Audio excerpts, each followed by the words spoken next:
She was 6 years old, and she ran 3 miles through pitch-black October darkness, on feet so cut and bleeding they left prints on his porch boards like something wounded and hunted. Cole Harlan opened his door and found her there. One small fist still raised to knock again.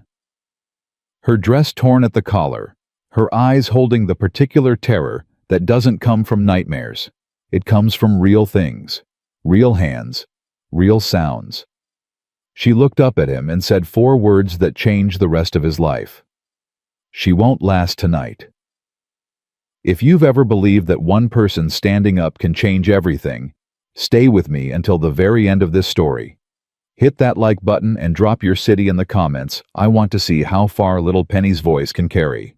Subscribe to this channel so you never miss a story like this one. Cole Harlan had not spoken to another human being in 11 days when the knocking started.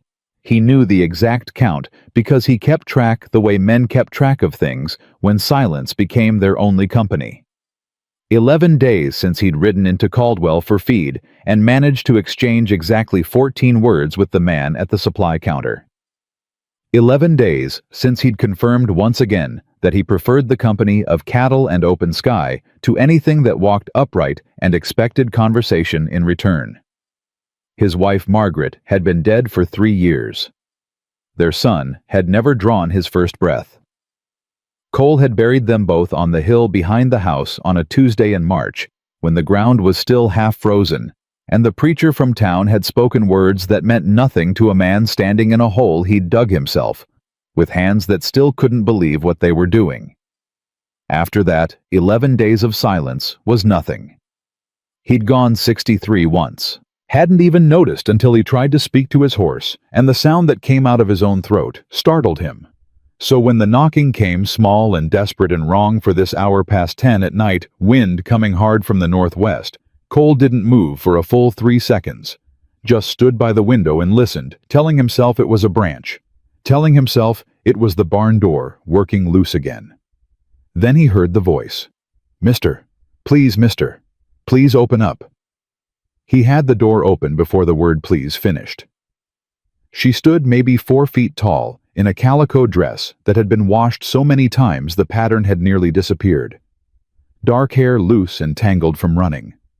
Both feet bare, and in the lamplight spilling from behind him, Cole could see the blood black against pale skin, a trail of it across his porch boards where she'd been standing long enough to leave marks. She looked up at him, and her eyes were the eyes of someone who had learned something no child should ever learn.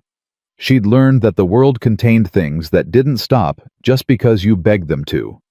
She won't last tonight, the girl said. Cole's hand tightened on the doorframe. Who won't last? Mama. He looked past her into the darkness.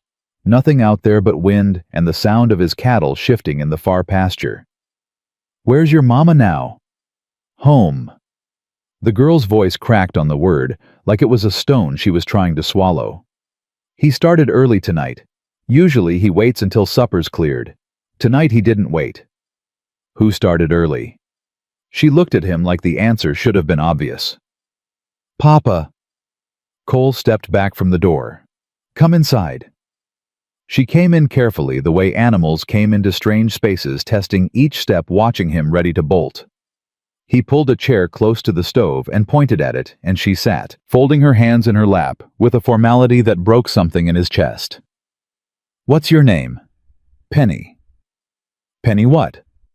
A pause, long enough that he noticed it. Whitfield. The name landed in the room like a stone dropped in still water. Cole turned away from her and went to the pump filling a basin. He knew the name. Everybody in Caldwell County knew the name.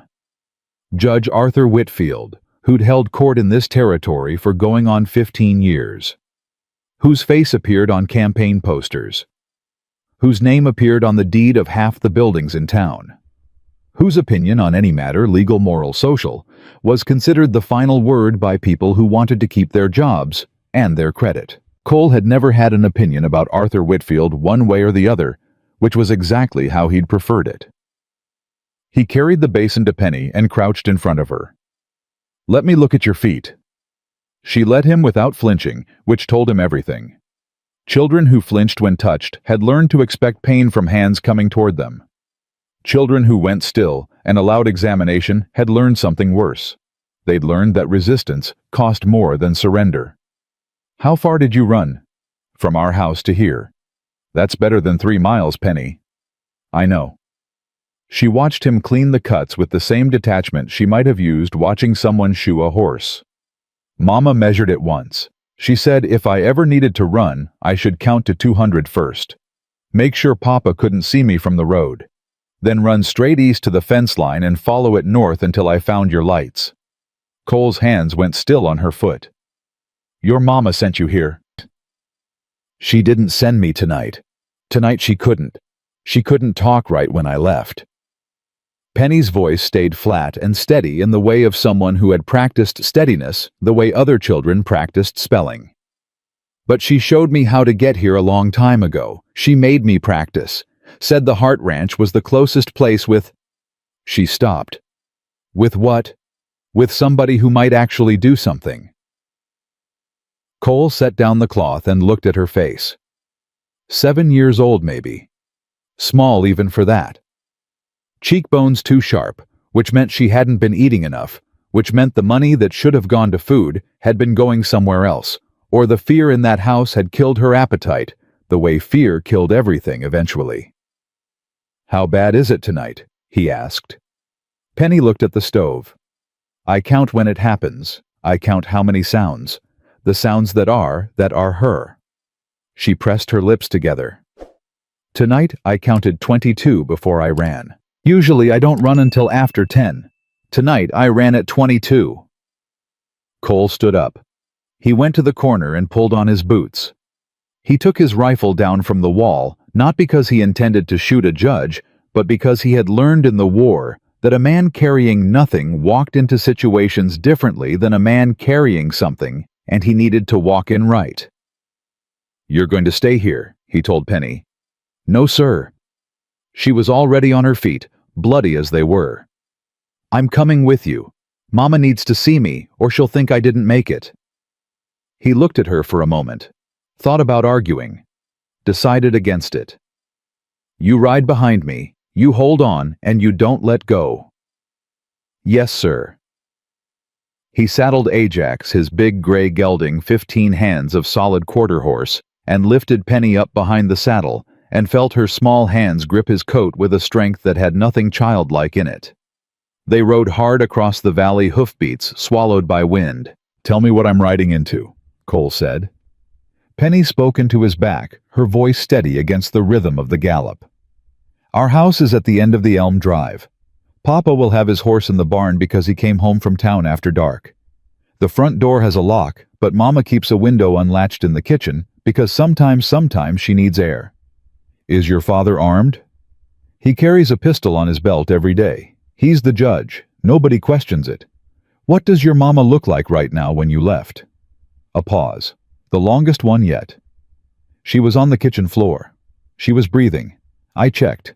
I put my hand by her mouth and I counted to 10, and she was breathing all 10 times. Another pause. "I didn't want to leave her, but she always says the worst thing I can do is stay and watch. She says watching it teach me that it's normal, and she won't have me learn that." Cole said nothing. The wind was cold enough to sting, and he angled his body slightly to block it from hitting Penny directly, without making it obvious he was doing it. The Whitfield house came into view with lights burning in 3 windows. White clapboard 2 stories, a wraparound porch, with a swing that moved gently. The kind of house that appeared in catalog drawings, beside phrases like prosperous and established. A judge's house. A house that said everything inside it was fine. Cole dismounted at the elm trees and lifted Penny down. She ran for the kitchen window before he could tell her to wait, was through it before he reached the porch. He went in behind her. Grace Whitfield was on the kitchen floor where Penny had left her. She was conscious. That was the first thing Cole registered, and it mattered more than anything else in the room. She was conscious, and her eyes found Penny immediately, her arm reaching out, her split lip moving around her daughter's name, even though the sound that came out wasn't quite a word. I brought him, Mama, Penny said, kneeling beside her. I counted This to story 200, was posted on the and I channel The ran. Rusty Saddle. Please do not Cole knelt repost on it in Grace's any other form. side. She was maybe 28-30 at most. Dark hair fanned out across the kitchen floorboards. A face that would have been lovely without what had been done to it was still lovely, he thought, in the specific way that strength was lovely, even when it had been beaten half to the ground. Her eyes were dark and direct, and she looked at him without shame, which was the thing he hadn't expected. He'd expected shame. Women in this situation were usually taught to feel it.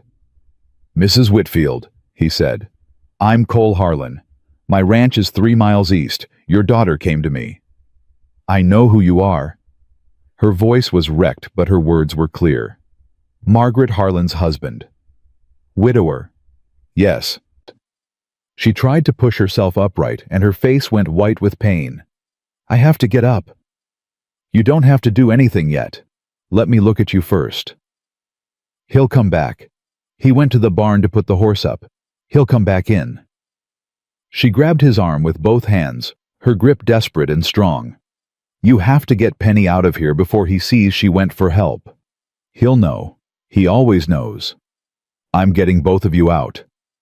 Cole slipped his arm under her shoulders. Can you walk? I can walk. She said it with a conviction that was either courage or stubbornness or both, and then she proved it by getting to her feet with his help and staying there, one hand braced on his arm, breathing in shallow, careful increments. My ribs. How many? I don't know. More than one. She looked at her daughter. Penny, get the blue tin from under the loose board by the back step. You know the one. Penny moved without hesitation, counting floorboards under her breath, 3 from the window, 2 from the door, and prying one up with the small, efficient movements of a child who had done this before. She came up with a tin box and tucked it inside her dress. Cole didn't ask what was in it. Not yet. They went out through the kitchen window the way they'd come, in Cole going first to lift Grace through, Penny last. Grace made no sound climbing out, though the effort of it painted sweat across her forehead, and she went rigid with pain at the moment her ribs bore weight. They were 20 feet from the house when the barn door opened. Cole felt Grace's hand clench on his arm like a trap springing. Arthur Whitfield stepped out into the yard. He was tall, broad-dressed, well. Even now, a man who understood the power of looking like a man who deserved respect. He had a lantern in one hand and a whiskey glass in the other, which he'd apparently carried from the house to the barn and back, because that was the kind of man he was. The kind who didn't see the need to pretend at certain things when he was on his own property. He saw them immediately. The lantern swung up and the light found Cole's face, and then Grace's, and then Penny's, and Whitfield went very still in the way men went still when they were calculating, not when they were surprised. Grace. His voice was smooth, pleasant even. I see we have a visitor. Cole stepped slightly in front of Grace and Penny. Not blocking them, he didn't make it theatrical, just moved into the space between. Judge Whitfield, he said. Mr. Harlan. Whitfield's eyes moved over him with the appraisal of a man accustomed to determining what things were worth and what they'd cost him. It's late for a social call. It is. I'll need you to step aside. My wife has a condition. She gets confused sometimes, wanders. She's needed home rest and quiet, not excitement. He took a sip of his whiskey with total calm. I appreciate you returning her. I'm not returning her, Cole said. The pleasant expression didn't leave Whitfield's face. It just became something else wearing that expression's clothing. I beg your pardon. She's coming with me. Both of them are. Mr. Harlan? Whitfield set the whiskey glass on the fence rail with the careful, deliberate movement of a man deciding something. You're a newcomer here. Been on that ranch of yours, 4 years? 5? You don't know this county the way I do. You don't know these people. He looked at Grace with the particular look of a man reminding someone what the consequences of choices were. You don't know my wife. I know what 22 sounds in a kitchen means, Cole said. Whitfield blinked. It was the only tell he gave. Then he looked at Penny, and what moved across his face in that moment was not quite anger yet. It was something colder. A reckoning. Penny stepped closer to Cole's side and said nothing. "Penny," Whitfield said. "Come here." "She's staying where she is," Cole said. "She is my daughter. She is a minor child on my property, and She ran 3 miles barefoot tonight to get help for her mother," Cole said, and kept his voice level because level was what the moment required. Not heat, not fury, not the thing that was actually moving through him, which was a rage so pure and cold, it felt like something from before language. She ran those 3 miles on feet that are going to take a week to heal in the dark across open country. She did that because that's what her mother taught her to do when things got bad enough.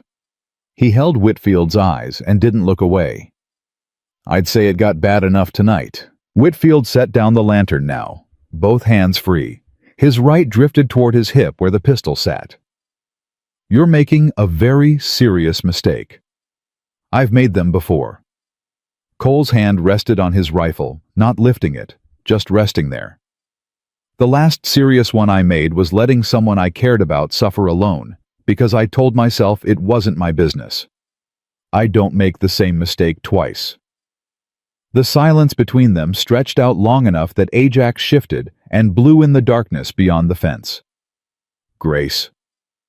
Whitfield's voice softened, which was worse somehow than when it had been hard. It softened the way a blade softened when it was turned so the flat faced you instead of the edge.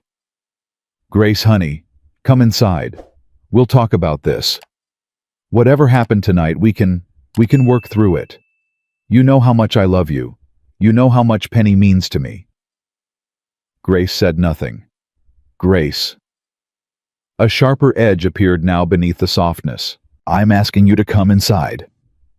Grace's hand found Penny's in the darkness, small fingers and smaller fingers braiding together. She looked at her husband for a long moment, with the eyes of someone who had memorized his face in the way of someone who'd needed to read it for danger for years, and now was reading it for the last time. "No," she said. One word, quiet as a door closing. Whitfield's face changed. "You'd better think very carefully," he said, and the pleasant voice was entirely gone now, and what was left was the voice he used when he'd stopped performing. "About what you're doing. About what this man is. He's nobody, Grace. He's a broken-down widower who hasn't spoken to another human being in months. Who is he to take sides in my family's—" "He opened his door," Grace said. Whitfield stopped. "That's all he did. He opened his door when Penny knocked." Grace's voice was steady in a way that surprised even Cole standing beside her. "You want to know who he is? He's the first person in 4 years who opened his door." For a moment, nothing moved. Then Whitfield took one step toward the gate. Cole raised the rifle. He didn't aim it. He didn't need to. The raising was enough. "The next step you take toward this family," Cole said quietly, "you take knowing I'll stop you." Whitfield stopped. The two men stood in the lantern light, and the wind looking at each other, and what passed between them was not words. It was the understanding that the world had just changed its shape. That a thing that had been hidden was now in the open, and open things could not be made hidden again, simply by wishing. "You have no idea what you're starting," Whitfield said. "I expect I'm starting exactly what needs to be started," Cole said. Whitfield picked up his whiskey glass from the fence rail. He looked at it for a moment like he was considering throwing it. Then he looked at Cole and calculated some ratio of risk and certainty, and turned and walked back to his house without another word. The door closed. The light in 2 of the 3 windows went dark. Cole waited until the last one dimmed before he exhaled. Then he turned to Grace and Penny. Penny was trembling. She'd held herself so still through all of it that the trembling now was the body releasing what it had held, and she shook from shoulders to knees in the cold and the aftermath. Cole crouched down in front of her. "You did good," he said. "You were very brave." "I wasn't brave," Penny said, her teeth chattering slightly. "I was scared the whole time. That's what brave is." Grace's hand came down on Penny's shoulder. She was trembling too, but she wasn't letting it reach her face. "We need to go." This she story said. was posted on "He's the not channel done. The Rusty He's just Saddle. thinking." Please do not repost it I in know. any form. Cole straightened and lifted Penny, who was too exhausted to protest, and felt her head drop against his shoulder with the absolute trust of a child who had burned through every reserve she had. He helped Grace to Ajax and got them both mounted and turned east, away from the house and its dimmed windows, across the open valley toward the lights of his ranch, burning steady on the horizon. Halfway across the valley, Penny spoke from where her head rested against his coat. "Mr. Harlan." "Yeah. He's going to come to your house tomorrow." "I expect he is." "He's going to say Mama is sick, that she imagines things, that she hurt herself." Her voice was reciting flat and certain. "He says that to everyone. They believe him because he's the judge." "What does your mama say about that?" Penny was quiet for a moment. "She says the truth is only worthless if nobody will hold it. She says she's been holding it for 4 years all by herself, and it's getting too heavy." Cole looked at Grace beside him on the horse, one hand pressed against her ribs, sitting upright by Will alone, watching the road ahead with dark, steady eyes. "It doesn't have to be heavy anymore," he said. Neither of them answered, but Penny's grip on his coat tightened slightly, and in the dark, he felt Grace straighten her spine, another fraction, and the three of them rode in the last of the October wind toward a house that was small and plain and held nothing remarkable except a door that opened. Sometimes that was enough. Sometimes that was everything. Back at the ranch, Cole set Penny on the kitchen bench, and she didn't protest being set down, which meant she was closer to the end of her endurance than she'd let show. He helped Grace to the chair by the stove, and she sat with one hand pressed flat to the table, steadying herself with the same quiet determination he was beginning to understand was simply who she was. "Let me look at your face," he said. She let him, same as Penny, that absolute stillness that said she'd learned not to flinch. Her cheekbone was wrong. The left side of her jaw was swelling hard. Her lip had split clean and bled and stopped. Her ribs, he didn't touch them, but he watched her breathe, and the pattern told him what he needed to know. Short, careful, sparing the left side. 2, maybe 3. "Penny," Grace said while Cole worked. "The blue tin. Open it." Penny retrieved the tin from inside her dress and opened it on the table. Inside, beneath a folded cloth, was a small leather-bound book, worn at the corners, the cover dark with handling. "What is that?" Cole asked. 4 years, Grace said simply. He looked at her. "Every time," she said. "Date description, how long until I could stand up again, which doctor I was forbidden to see, what he told me to say to the ones I was allowed to see." Her voice held no inflection, which was somehow more devastating than if it had. "I started it because I needed proof that I wasn't imagining it, that I wasn't losing my mind the way he said I was. I needed something outside my own memory that would tell me what was real." She looked at the book. 4 years of real. Penny climbed up onto the bench and leaned against her mother's side, carefully avoiding the ribs with the unconscious precision of a child who had learned her mother's body the way other children learn geography. Grace's arm came around her.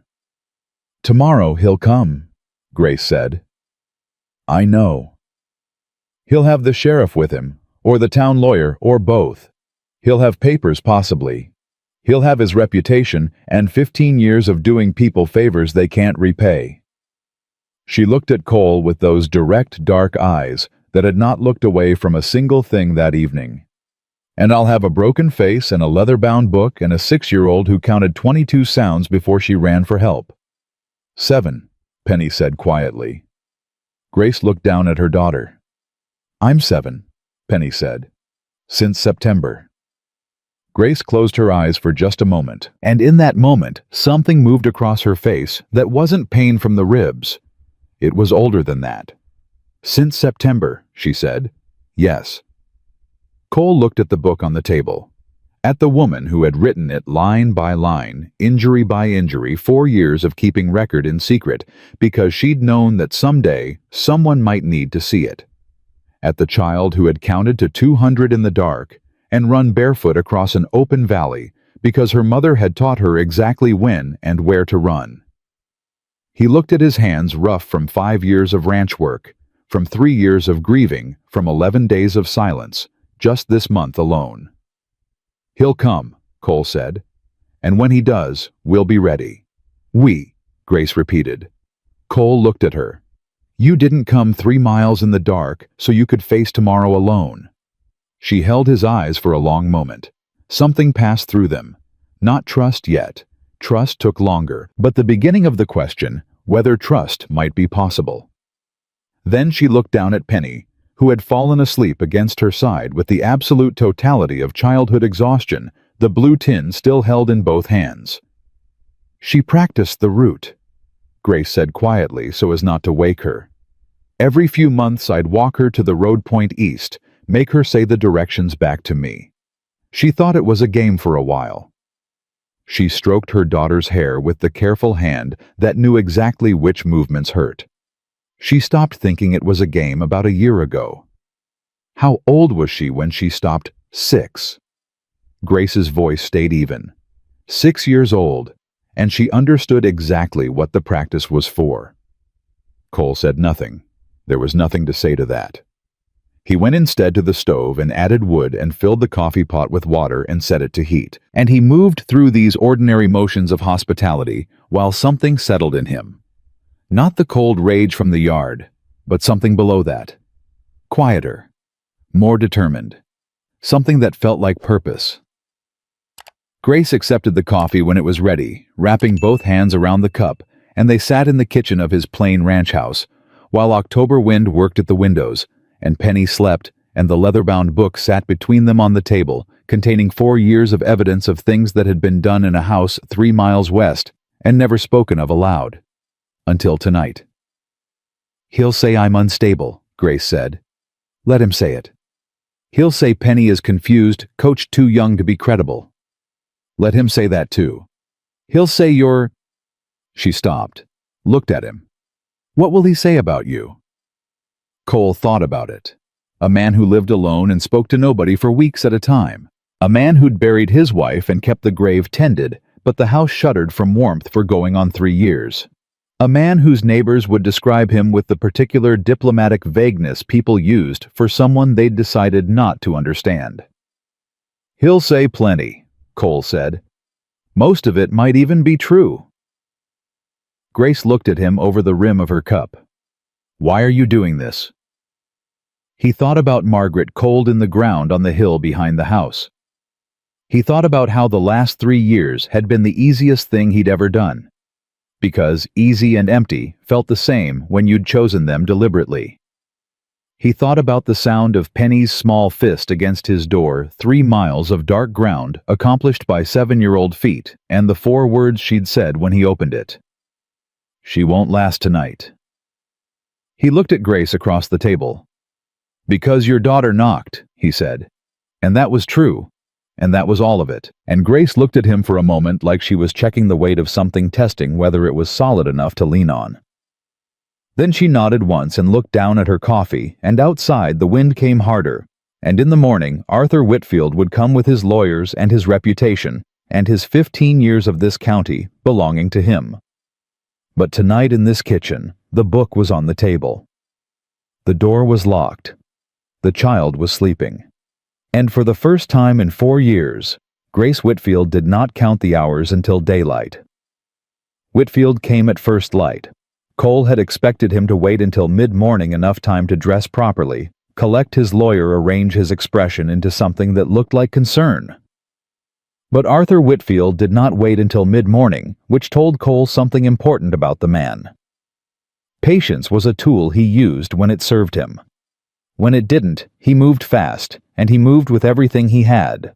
Cole heard the horses at dawn while Grace was still sleeping in his bed, the only bed which he'd given her without discussion, and Penny was curled at her mother's side, like something that had attached itself and would not be separated without damage. He'd spent the night in the chair by the front window, with his rifle across his knees, not because he'd expected trouble before daylight, but because the kind of man who'd sent his wife to the kitchen floor and his daughter running barefoot across 3 miles of dark country was the kind of man whose next move Cole didn't want to guess This story at. was posted 2 on the horses. channel The He Rusty confirmed Saddle. that from the Please window do not before he moved repost to it the door. in any form. Whitfield had brought the town sheriff with him, a man named Buford Hayes, who Cole had seen twice in Caldwell, and who had the look of someone who had decided a long time ago that keeping his position required keeping the right people comfortable. He sat his horse with the careful neutrality of a man who knew whose side he was on, but preferred not to say so in plain language. Cole opened the door before they reached the porch.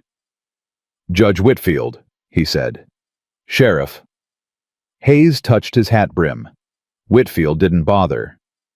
"My wife and daughter are here," Whitfield said. "Not a question."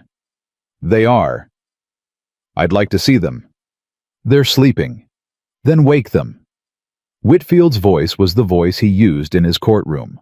Cole guessed the voice designed to make the person hearing it feel that refusal was not a realistic option. "They've spent the night in a stranger's house without my knowledge or consent. My daughter is a minor child. My wife is a woman who has documented medical history of—" "She has a documented history," Cole said. "That's accurate." Whitfield paused. Something moved in his eyes, quick and calculating, and then was gone. "I don't know what she's told you." "She hasn't told me much of anything yet. She spent most of the night unconscious." Cole looked at him steadily. "Her ribs are broken. Her cheekbone may be cracked. Her face looks like she lost an argument with a fence post, except fence posts don't usually leave knuckle marks." Hayes cleared his throat. "Now, Mr. Harlan, domestic situations are—" "Sheriff, with respect, I know what a domestic situation looks like, and I know what a beating looks like, and those two things sometimes overlap, but they're not the same thing." Hayes closed his mouth. Whitfield dismounted. He moved slowly, deliberately, with the ease of a man who had learned that projecting control was half of having it. He walked to the foot of Cole's porch steps and stopped there, looking up, which put him at a disadvantage and which he accepted without visible discomfort, because men like Whitfield didn't feel disadvantaged at the bottom of steps. They felt disadvantaged only when the person above them had something they couldn't reach. "Mr. Harlan," he said, and his voice shifted. Registers entirely dropping into something that might have been reasonable, might have been genuine, if Cole hadn't spent the night watching the results of its sleep carefully to avoid pain. "I understand how this looks. Truly I do. She's a complicated woman. She has a history of episodes, confusion. Sometimes she becomes convinced of things that didn't happen the way she remembers them." He spread his hands, palms up, the gesture of a man with nothing to hide. "I have never laid a hand on my wife in anger. Whatever she's told you—" "She hasn't told me," Cole said again. "She didn't have to." "Then you're taking the word of a 7-year-old child who is deeply attached to her mother and who has been—" "I'm taking the word of 2 broken ribs and a cheekbone," Cole said. "They don't have attachment issues." Whitfield's jaw tightened. The reasonable expression stayed, but something behind it shifted the way a lit fuse looked the same until the moment it didn't. "I want to see my wife. I have every legal right. Good morning." Both men looked up. Grace stood in the doorway behind Cole, one hand on the frame, wearing the same torn dress she'd arrived in, because there was no other dress to offer her. Penny stood at her side, Penny's hand threaded through her mother's fingers, and the two of them together in that doorway. Grace's face in daylight, showing everything that darkness had softened, made Hayes look away and find something of urgent interest in his saddlehorn. Whitfield looked at Grace's face and did not look away. That too told Cole something. "Grace," Whitfield said, and his voice was soft now, the other register entirely the one that was meant to sound like love. "Honey, let's go home." "No," Grace said. Same word she'd used last night. Same quiet. Same door-closing finality. "Penny, come here." Whitfield switched targets without a pause, and Cole felt Penny's grip on her mother's hand tighten, even from where he stood. The child pressed closer to Grace's side and said nothing. "Penelope, I'm speaking to you." "She can hear you fine," Cole said. "She is my daughter." The reasonable voice was thinning now at the edges. "You have no standing here, Harlan. None. You are a neighbor who has involved himself in a private family matter, and I am giving you the opportunity right now to step back from this before it costs you something you can't get back." Cole came down one step. Just one. Enough to be closer to Whitfield's level. Enough to make it clear he was coming down by choice and not because the ground was better. "Judge, I want to make sure I understand what you're offering. You're saying if I hand these two people back to you right now, we can all agree this didn't happen." "I'm saying there's no reason this needs to become a legal matter." "Funny," Cole said. "I was thinking there was every reason." Hayes found his voice from the top of his horse. "Now, Mr. Harlan, I understand your concern, but the judge has a point about jurisdiction. A man's household." "Sheriff Hayes." Cole looked up at him. "You've been the law in this county for going on 12 years. In 12 years, has anyone ever come to you about Grace Whitfield?" Hayes said nothing. "Has a doctor?" "A neighbor." "Has anyone ever said one word to you about what happens in that house?" "These matters are private." "Yes, I've heard that twice this morning." Cole looked between both men.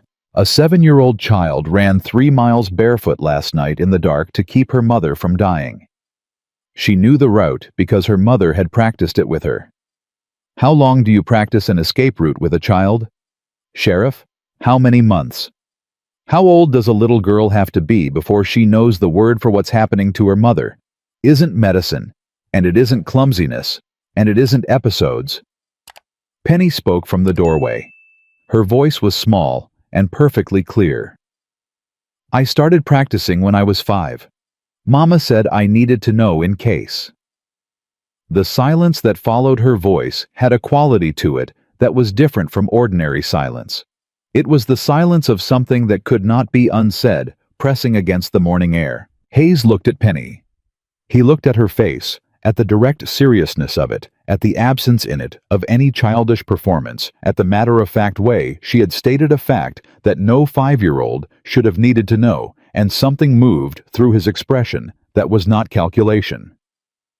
Hayes was a man who'd learned to avoid inconvenient things, but he was not. Cole thought a man who was entirely comfortable with what inconvenient looked like when it was 5 years old and standing in a doorway. Whitfield said, "Penny, that is not—" "It's true, Papa."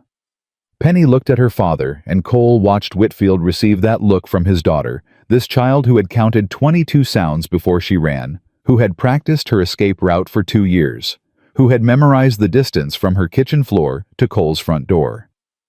"You know it's true." Whitfield looked at his daughter for a moment. Then he looked at Cole, and the last of the reasonable expression left his face entirely. And what was underneath it was not rage exactly. It was something colder. The face of a man revising his strategy. "I'll be back," Whitfield said, "with the county magistrate and my attorney and documentation of my wife's medical history, and we will resolve this through proper legal channels." He put his hat on with deliberate precision. "And when we do, Mr. Harlan, I would encourage you to have thought carefully about whether harboring my wife and child against my wishes is something you're prepared to defend in court." He mounted and rode Hayes following, and neither of them looked back. Cole stood on the porch until the horses were out of sight. Then he turned to Grace. "How much does the county magistrate owe your husband?" Grace almost smiled, which meant it hurt, and she did it anyway. "About $4,000 in a land deed." "Right." Cole came back up the steps. "Then we need to move faster than he does." He saddled Ajax before breakfast and rode into Caldwell alone, leaving Grace and Penny with the latch thrown and the rifle close enough to reach.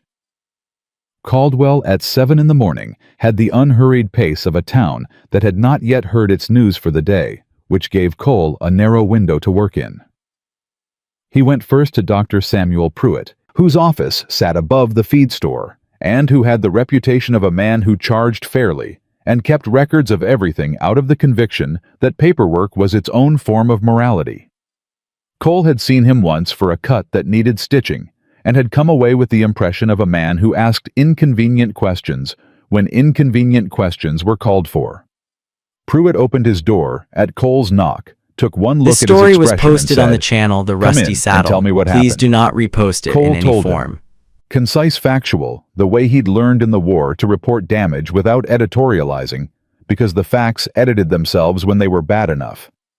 Pruitt listened with a pen in his hand, writing as Cole spoke, and when Cole finished, Pruitt looked at his notes and said, "I need to examine her today, this morning if possible."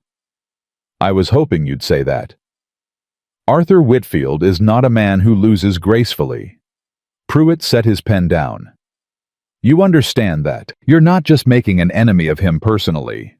You're making an enemy of every person in this county who owes him something, which is most of them." "I know. And you're doing it anyway." "I'm doing it anyway."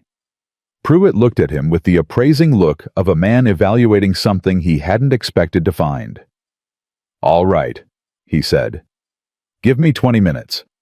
Cole's second stop was the telegraph office, where he sent a message to the territorial circuit judge, a man named Aldous Webb, who traveled the region on a schedule that was public record, explaining in as few words as the situation allowed that a matter of domestic violence, documented evidence, and a child witness required his attention in Caldwell County before the local judicial system could be used to bury it.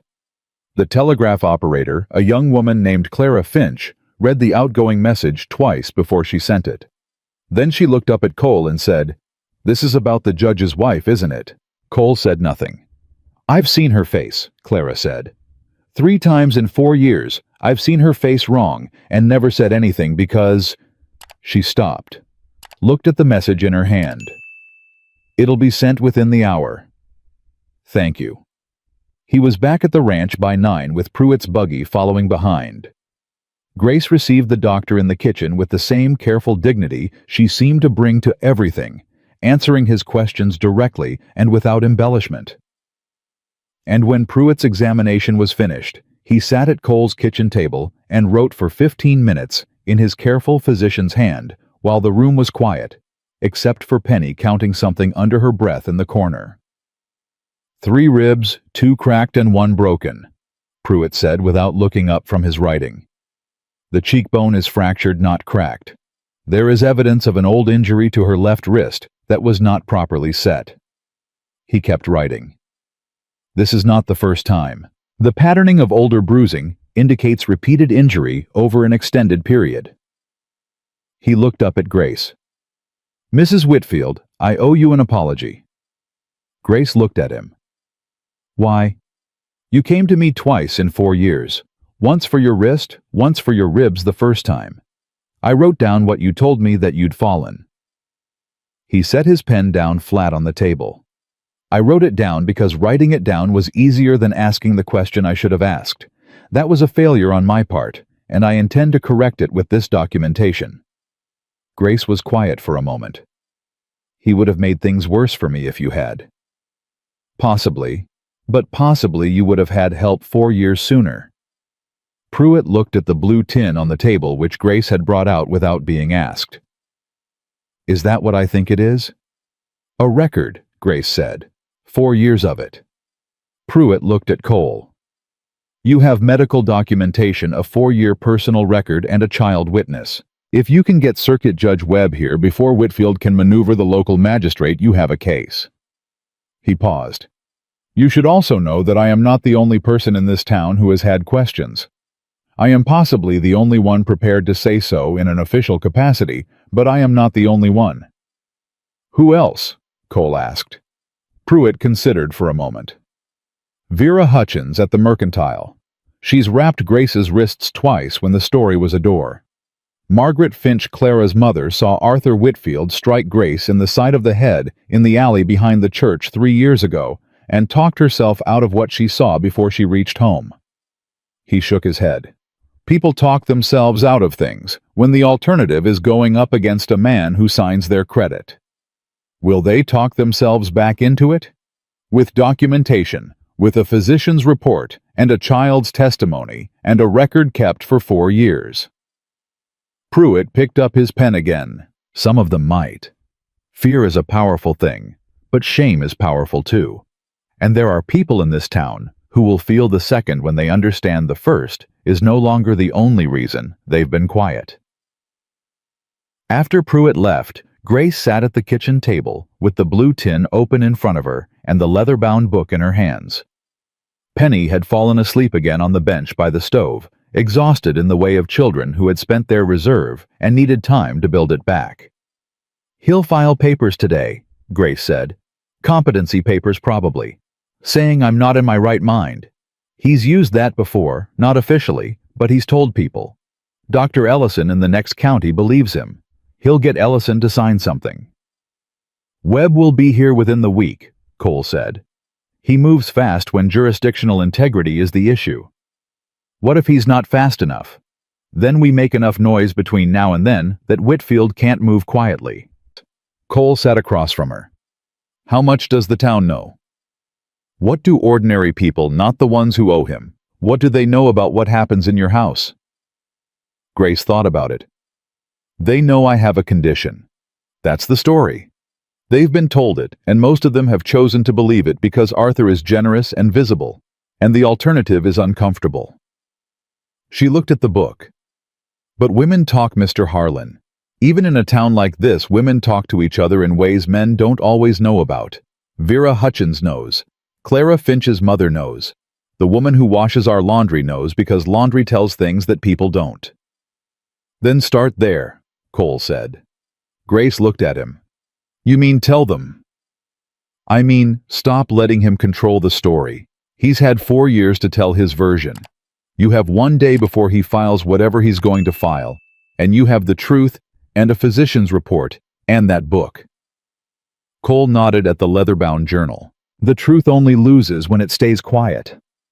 Grace looked at the book for a long moment, at the worn cover, at the years compressed inside it, entry by entry, date by date, the patient accumulation of someone who had believed on some level that the record would matter someday, even when nothing around her confirmed it would.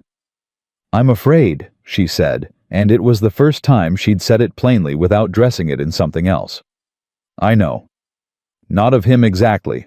Not anymore, not after—" She stopped, started again. "I'm afraid that people will look at me and decide the story they already have is easier than the truth. I've watched him charm a room for 15 years. I know what he can do when he needs people to believe something." "Some of them will choose the easier story," Cole said. "That's true, but not all of them will. And the ones who don't, that's who we need." Grace looked at Penny sleeping by the stove, her feet still wrapped in the cloth Cole had used to clean the cuts last night. The child's face in sleep was different from her face awake, younger, softer, freed for a few hours from the watchfulness that waking required.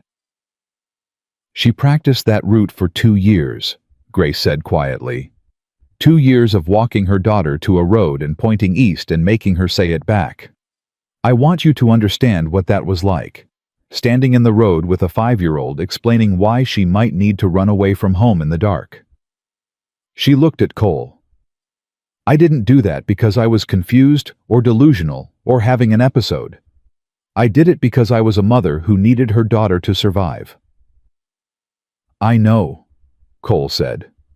"I need people to know it." She straightened, and the straightening clearly hurt, and she did it anyway. "I need people to understand that I was never the woman he described. I was a woman who was afraid, and I built the best protection I could with the materials I had, and one of those materials was a 7-year-old girl who could count to 200 and run east." Her voice stayed level. "That's not illness. That's survival." "Then say that," Cole said. "Say exactly that to Vera Hutchins and Clara Finch's mother, and every woman in this town who has looked at your face and told herself a story about doors and clumsiness. Say it out loud with the book in your hand and Pruitt's report behind it." Grace pressed her hand flat on the journal. 4 years of real, she'd called it. 4 years of evidence that the world inside her house was not the world Arthur Whitfield described to everyone outside it. "If I do this," she said slowly, "there's no coming back from it. He'll fight with everything he has. He's already going to fight with everything he has, Cole said. You already left. The only question now is whether you fight standing up or waiting. She sat for a long moment in the quiet kitchen, Penny breathing soft and even by the stove, the blue tin open on the table between them. Outside, the October wind had died overnight, and the morning was still and cold and clear, the kind of morning that made the world look simple even when nothing about it was.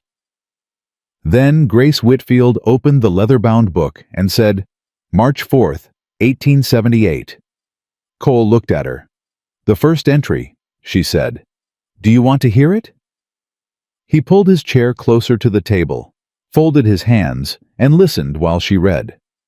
And in the listening understood for the first time and completely the full weight of what this woman had been carrying alone, and why she had never put it down, and what kind of courage it took to pick it up now. This story was posted on the and carry channel it The forward Rusty into Saddle. daylight. Please do not repost Outside, it in any somewhere form. down the Caldwell Road, Arthur Whitfield was sitting across from his attorney and making his own plans. But inside this plain kitchen, the book was open. The words were in the air.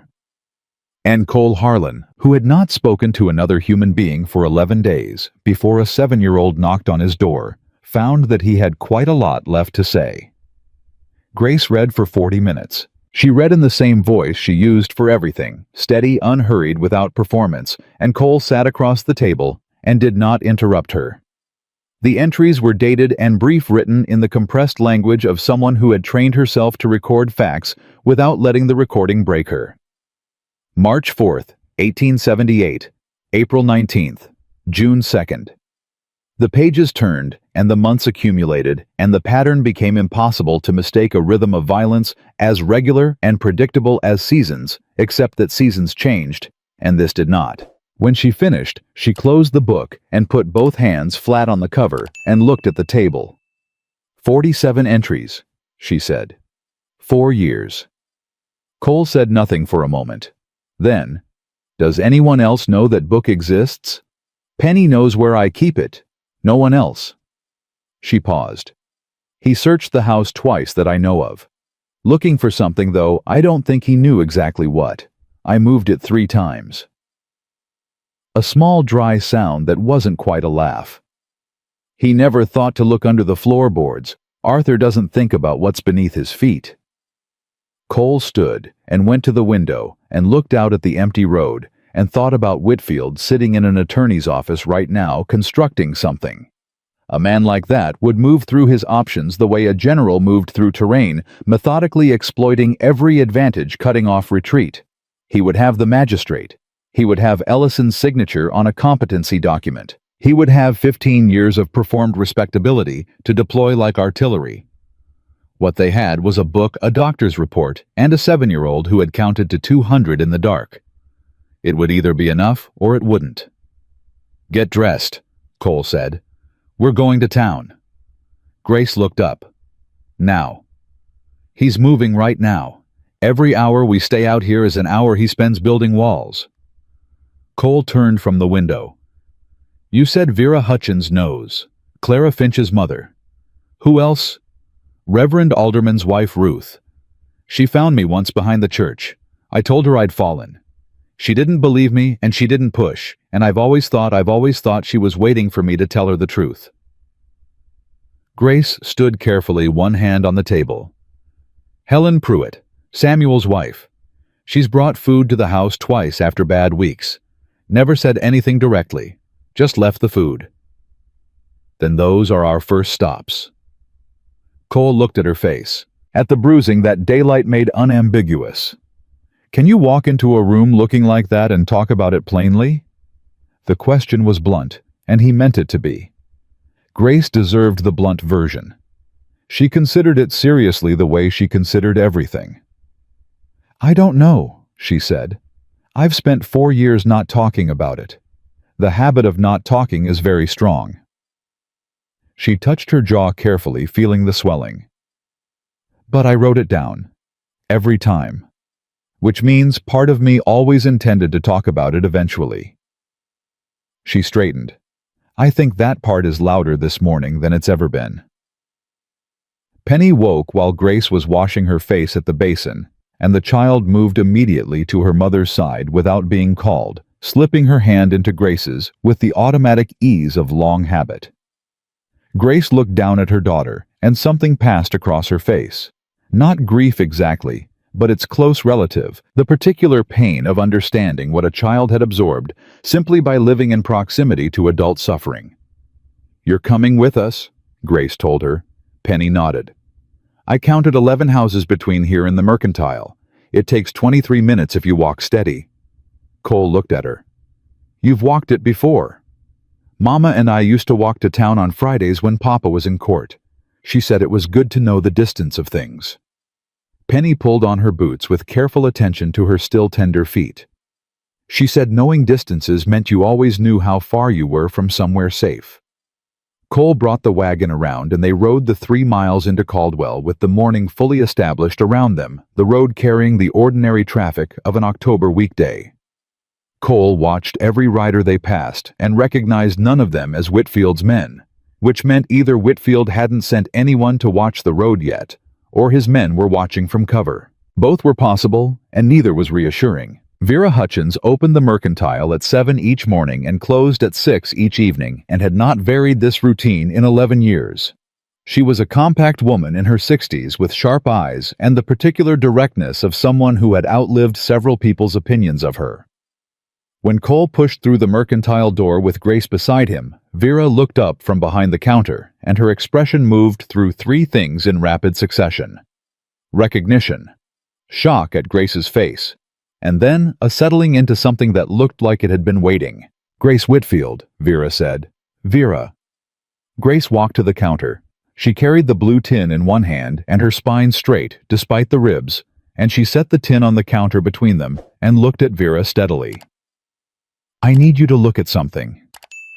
Vera looked at the tin, looked at Grace's face, looked at Cole standing near the door. Then she reached under the counter and turned the sign in the window to closed and said, "Clara, go sweep the back." The young woman stacking shelves in the corner disappeared without a word. Grace opened the tin. She took out the book and opened it to the first entry and pushed it across the counter to Vera, and Vera read the first page and the second and the third, and didn't speak for a long time. Penny sat on the stool by the candy jars and counted the jars under her breath 1 through 14 and then started over. Finally, Vera looked up.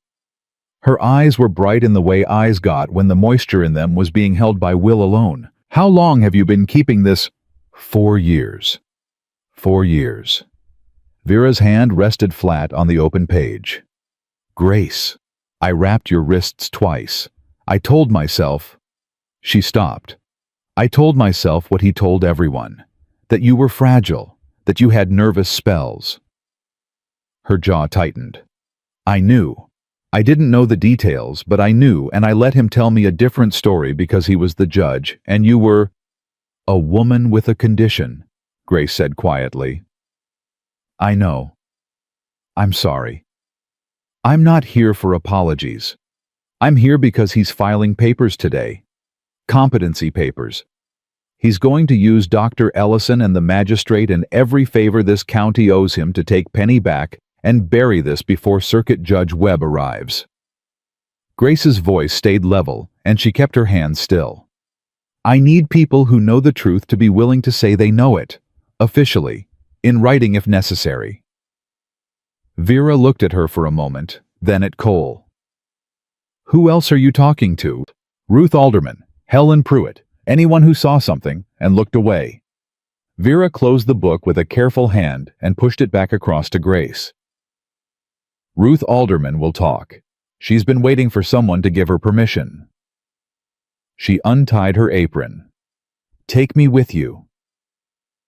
They went to the Reverend's house next, the 4 of them. Cole, Grace, Penny, and Vera and Ruth Alderman opened her door and took one look at Grace's face and stepped back to let them in without a word spoken. Inside, with the door closed, Grace set the book on Ruth's kitchen table, and Ruth sat down and read while her husband's Sunday sermon notes sat in a neat stack at her elbow. Ruth read 6 entries before she closed it. She didn't close it because she'd seen enough. She closed it because she needed to stop and breathe through whatever was happening to her face, and she pressed her lips together and looked at the ceiling for a moment before she looked back at Grace. "I found you behind the church," Ruth said. "I remember. You told me the step was uneven." "I know. I went back and checked that step 3 times. Ruth's voice was very quiet. "It wasn't uneven." "No. I should have—" Ruth stopped, started again. "When a man is the judge and the church elder, This story was and the man posted whose on the name is channel on the The deed of Rusty the building Saddle. where my husband Please do not preaches it, repost it in any there is a form. gravity to that. Do you understand? It pulls things toward it. And I let myself be pulled." She looked at Penny, who had settled in the corner of Ruth's kitchen, and was counting the window panes, with her eyes moving her lips silently. "She was 5 when I found you." "Yes. 5 years old, and she knew not to come out from behind the bushes." Ruth said this to herself as much as to anyone else, the flat recitation of someone understanding something they'd been avoiding. Then she looked at Cole. "What do you need from me?" "A written statement," Cole said.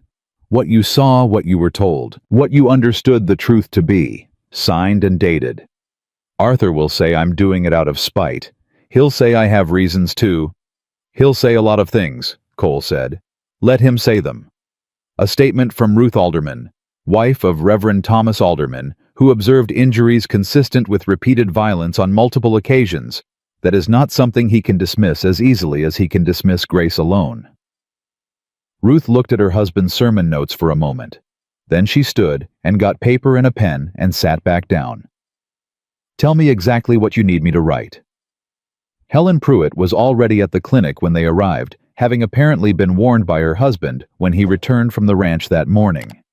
She had her own statement half-written and pushed it across the desk to Cole with the practiced efficiency of a woman who had decided something and was not interested in discussing the decision. "Samuel told me this morning," she said. "I've been sitting here since 6 o'clock trying to figure out how to say what I know without being the kind of woman who destroys a man's reputation on feeling." She looked at Grace. "Then I decided that 4 years of documented evidence is considerably more than feeling, and I should stop worrying about Arthur Whitfield's reputation and start worrying about yours." By noon, Cole had 4 written statements in his coat pocket. Pruitt's medical report, Vera Hutchins, Ruth Alderman, Helen Pruitt. 4 women and a physician who had looked at the same story for years and allowed themselves to be told it meant something it didn't, and who had decided within the space of one October morning that they were done being told. It was not enough. Cole knew that clearly. Whitfield had leverage. Cole couldn't match, and time Cole didn't have, and a magistrate who owed him money. But it was more than Grace had possessed the day before, when the truth had been hers alone, and the book had been hidden under a floorboard in a kitchen. She was afraid to be in. They were walking back toward the wagon when Whitfield found them. He came from the direction of the attorney's office, which meant he'd seen them on the street and followed, and he had his lawyer with him. A thin, precise man named Gerald Holt, who had the air of someone accustomed to resolving situations before they became problems, and he also had the town magistrate, Judge Clement, who was short and red-faced and walked slightly behind Whitfield in the manner of a man who understood the order of things. Grace. Whitfield stopped 10 feet away on the main street of Caldwell, in full view of anyone who happened to be looking, which at this point was most of the people on the block, because 4 women and a rancher walking between businesses had a quality that drew eyes. "I have papers." Holt produced them from his coat. "Mrs. Whitfield, these are emergency competency documents signed by Dr. Howard Ellison of—" "I know what they are," Grace said. Cole positioned himself slightly to Grace's left and watched Whitfield's face and said nothing. "These papers authorize the temporary return of Penelope Whitfield to her father's custody, pending a competency hearing." Holt continued, addressing Cole now rather than Grace, which was itself a statement about who Holt considered the relevant party. "Any interference with this transfer constitutes obstruction of a legal—" "Gerald." Vera Hutchins stepped up beside Grace. Her voice was not loud, but it carried the quality of someone who had been running a business in this town for 11 years and was accustomed to being listened to. "You went to school with my nephew. I've known you since you were 9 years old. You look me in the eye and tell me that document is legitimate." Holt looked at Vera, looked at the document, looked back at Vera, said nothing. "Howard Ellison is in the next county," Vera continued. "He has not examined Grace Whitfield in 2 years. He signed that paper because Arthur asked him to, and both of you know it." She looked at Magistrate Clement. "Clement, you know what you owe Arthur Whitfield, and you know what that's done to your judgment for the last 10 years. There are 4 signed statements in that man's coat pocket that will make very interesting reading in a circuit court proceeding." Clement's red face went redder. "Now see here, Vera, you have no standing to." "I have 30 years of standing in this town," Vera said. "And I have a voice which I should have used before now." Whitfield looked at Cole.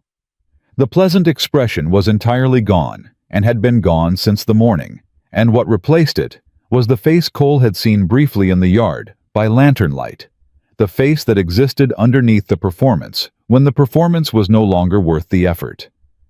It was not a frightening face exactly. It was something worse than frightening.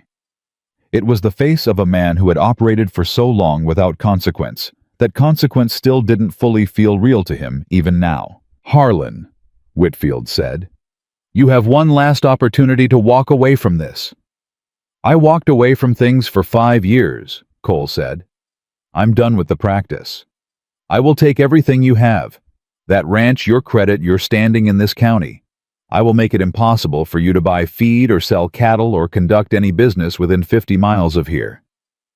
Whitfield's voice was still level, still controlled, but the control was the kind that came from clenching, not from ease. "You are one man with a dead wife and a failing spread, and no reason anyone in this county should take your word over mine." "Papa!" Penny's voice cut through the street like a blade through cloth. She had been standing behind Grace, and now she stepped forward and stood beside Cole, and she looked at her father with the clear-eyed directness of a child who has nothing left to perform. "Papa, I counted 22 sounds before I ran," she said. "The last 5 were the worst ones, the ones that meant Mama couldn't get up by herself after."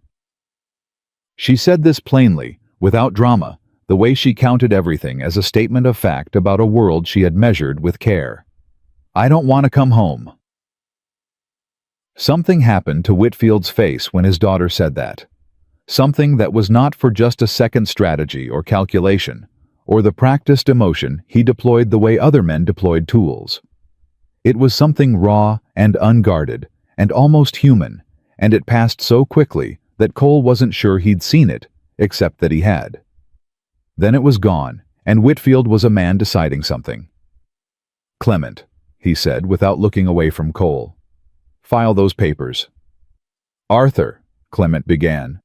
"File them." Still looking at Cole. "We'll let the process work." "The circuit judge will be here within the week," Cole said.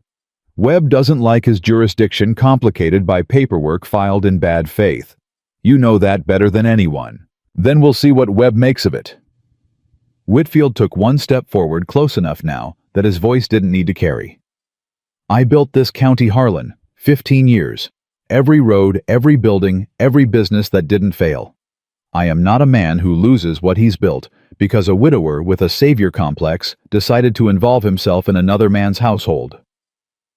His eyes moved to Grace, and his voice dropped further until it was just for her. "You know how this ends, Grace. You've always known." Grace looked at her husband. She looked at him the way she'd looked at him the night before reading his face for the last time, but this morning it was different. This morning she had Ruth Alderman beside her, and Vera Hutchins beside her, and 4 signed statements in Cole Harlan's coat pocket, and a book in her hands that contained 4 years of her own survival written in her own hand. "I used to know how it ended," she said. "I plan differently now." Whitfield held her eyes for a moment.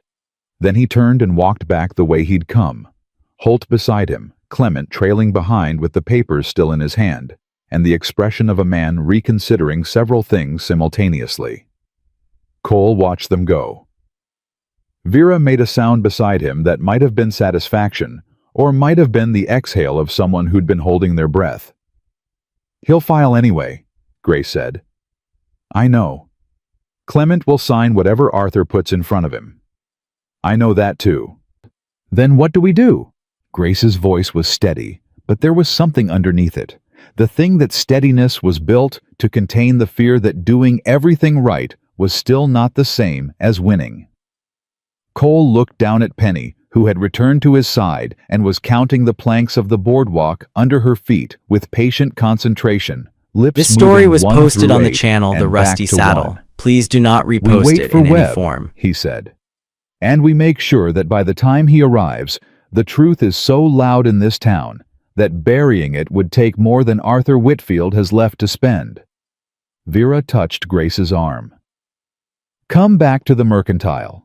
There are 3 more women I want you to talk to before the afternoon is out." She looked at Cole. "Women who've been quiet for different reasons, and who I think are ready to stop." Grace looked at Cole, and in her look was the question she didn't ask aloud, the one that was not really about strategy or court proceedings or circuit judges. It was the simpler and more essential question of whether any of this was real, whether the ground she was standing on was solid enough to hold the weight of what she was trying to build on it. Cole gave her the only honest answer he had, which was not a promise about how things would end, but a statement about how they were proceeding. "Go with Vera," he said. "I'll be here when you come back." And Grace Whitfield, who had spent 4 years building escape routes and writing evidence in secret and teaching her daughter to count to 200 before running, turned and walked toward the Mercantile, with her head up and the book in her hands, and Vera Hutchins beside her, and Penny counted 11 houses on the way and arrived at 14, which she found satisfying. Cole stood on the main street of Caldwell and watched them go, and thought about what came next. And what came next was Webb and the law and a courtroom where the book would be opened and read aloud to people who had no version of the story, yet who would hear it without Whitfield's 15 years of groundwork underneath it. He thought about what Whitfield had said. "You know how this ends." He thought about Grace's answer. He was beginning to think she was right. Circuit Judge Aldous Webb arrived on the 5th day. Cole had been counting 2 in his own way, not the way Penny counted, not with the precision of someone measuring danger, but with the steady awareness of a man who understood that time was not neutral in this situation. Every day that passed was a day Whitfield spent consolidating calling in favors, shaping the story in rooms Cole couldn't enter. Clement had filed the competency papers on the afternoon of the confrontation, as Grace had predicted, and the filing had moved through the local system with the frictionless efficiency of paperwork that had powerful hands behind it. Webb rode in from the north on a gray morning with 2 deputies and a leather satchel that contained, Cole knew from the telegraph response he'd received, full awareness of what he was riding into. Webb had been a circuit judge for 9 years, and had the face of a man who had heard most of the things men said to each other in rooms where power was being contested. He was not easily impressed, and he was not easily pressured, and he had a reputation in 4 territories for the particular quality of his impartiality, which was not the false impartiality of a man pretending not to have opinions, but the genuine impartiality of a man whose opinion was always and only the evidence. Cole met him at the edge of town because he'd been watching the North Road since dawn. "Mr. Harlan," Webb said, reining in his horse. He had a look at Cole that was quick and comprehensive, the kind of assessment that took 2 seconds and missed nothing. "Your telegraph was concise. I tried to keep it to what mattered. You succeeded." Webb swung down from the saddle. "Tell me the rest on the way. I want to see the woman and the child before I see anyone else." They rode to the ranch together, Cole talking and Webb listening in the way of someone filing information rather than reacting to it. Cole laid it out in order the night Penny arrived: Grace's injuries, Pruitt's examination, the book, the morning confrontation on Main Street, Clements filing the statements from Vera and Ruth and Helen. When he finished, Webb was quiet for a moment. "How many entries in the record?" Webb asked. 47. "Over 4 years?" "Yes, sir." "And the child, how old?" 7, 8, in November. Webb looked at the road ahead. I've seen competency filings used as weapons before. It's a particular kind of cruelty, using the law to make a woman's truthful account of her own life into evidence of her instability. His voice was level and without heat, which somehow made the statement more damning than outrage would have. I don't enjoy seeing it. Grace was at the kitchen table when they arrived, the book in front of her and Penny beside her, working through an arithmetic problem on a slate. It was a scene of such deliberate normalcy that Cole understood it immediately. Grace had arranged, it had decided that what Webb needed to see first was not a woman in crisis, but a mother at a table with her daughter doing ordinary things under extraordinary circumstances, which was, in fact, what she had been for 4 years. Webb sat across from her and looked at her face, which was a week into healing, and still told its story clearly, and said, "Mrs. Whitfield, I'm Judge Aldous Webb. I've read your husband's filing, and I've heard Mr. Harlan's account, and I'd like to hear yours." Grace told him. She told him the way she'd told Cole, steadily, without embellishment, with the book open on the table between them, and her hands still. She read 4 entries aloud when Webb asked her to choosing them herself, and the entries she chose were not the worst ones. Cole noticed that. She chose ones that were precise and specific, and that contained the kind of detail: which hand, which room, how long before she could breathe normally, that had the unmistakable quality of truth, which was specificity that served no dramatic purpose, and that a person inventing a story would not have thought to include. When she finished, Webb looked at Penny. "Young lady, I'm going to ask you some questions, and I need you to answer them as plainly as you can. Can you do that?" Penny set down her slate. "Yes, sir."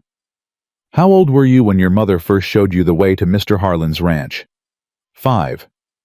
She said it without hesitation. "We walked it 3 times before I had to do it by myself." "Why did she show you?" "Because she said if things got too bad and she couldn't come herself, someone needed to know where to go." Penny looked at Webb with the clear, serious eyes that Cole had come to understand were simply her ordinary eyes, the ones she used for everything, because she had learned early that the world required close watching. "She said I would know when it was too bad. She said I'd feel it." "And the night you came to Mr. Harlan, did you feel it?" "Yes, sir. I counted 22 before I ran. That's the most I ever counted." Webb looked at her for a moment in the way he'd looked at the road earlier, comprehensively, without reaction. Then he looked at Cole. "I'll need the statements and the medical report. I'll need to examine the record personally." He closed his own notebook. "And I'll need to speak with Arthur Whitfield." "He'll have Holt with him," Cole said. "He's entitled to counsel. I'm entitled to conduct my own inquiry independent of whatever Clement filed, which I am prepared to suspend pending my review." Webb stood. "Mr. Harlan, I want you to understand something. The evidence you've assembled is substantial.